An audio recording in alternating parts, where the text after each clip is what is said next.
All right, everyone, this is NorvellCentral coming back at you with another YouTube video. And it has been a long time since I've done a YouTube video. I've just been kind of going through a couple of different things with making some more content on several different platforms and different things like that.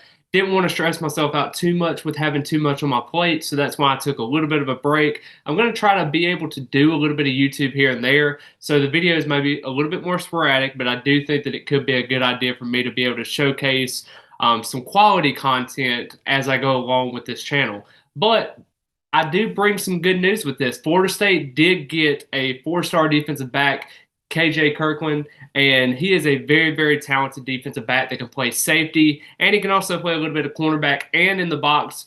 But I do think he's going to be a primary safety at this point. He's 6'1 and a half and about 187 at this point. I do believe if he gets up to that 200-pound mark, I think he can be an efficient piece for this defense going forward there.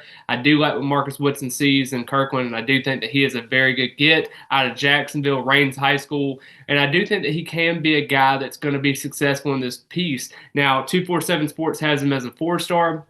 And then On3 and also Rivals has him as 3 stars. So it kind of varies. They have him as high 3 stars. 247 has him a low 4-star. I think he's more of that low 4-star type of deal. So I think that he was kind of undervalued by some of those platforms that we go on there.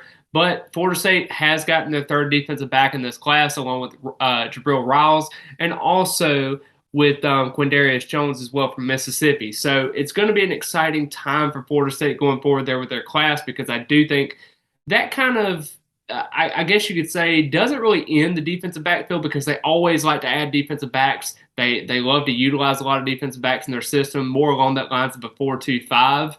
So I do think you're going to see a lot of situations where they're going to be in dime, a couple of situations as well. So it's just a lot of factors in there. I do think they're going to still go after a guy like Avery Stewart that's a Kentucky commit. You also got a guy like Damari Brown as well, Sean Russ, Conrad Hussey, the Penn State commit that visited one time to FSU. There's a couple of names there that Florida State's going to kind of keep tabs on, but I don't think defensive back, more so like linebacker and different positions like that, and receiver is a big one.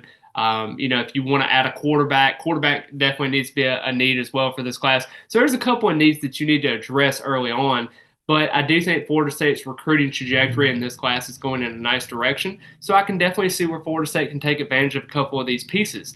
But just overall, I think it was a huge get for Kirkland. This was a situation where Florida State felt great after their official visit in July. Then the Kentucky crystal ball started to come in. You started to get a little bit nervous. You're starting to think, can Marcus Woodson actually close the deal on a defensive back, like he didn't really do against Travis Hunter? Everybody's going to point at that situation and then blame Marcus Woodson. And I get it. It's a huge miss on that front. But you got a guy in Kirkland who I think is a very successful piece. I think he can be something that you can build on.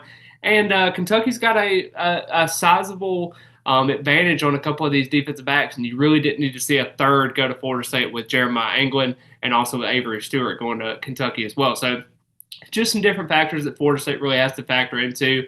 But I do think it's a very nice get for Florida State going forward there. I do think they're not done at that position. They could still kind of go after another guy. And right now they're ranked 20th. So just buckle up. It's going to be an exciting season coming up. I think Florida State, their coaching staff, they want to see more production on the field, which means more recruits here and there. They're kind of going to be scheduling some official visits after the season or close to the end of the season, because they want to let their product take the field and let that kind of speak for itself. So just super excited for Florida State recruiting going forward there, and I'm very excited for the season. It's only a couple of days away at this point. But I want to thank everyone for watching the video. Please be sure to leave a like on the video. Comment your thoughts, what you think about Kirkland as a prospect, what you think about the 2023 recruiting class going forward there. Let me know all your thoughts down below, and I hope you all have a blessed rest of the day. And as always, go Noles.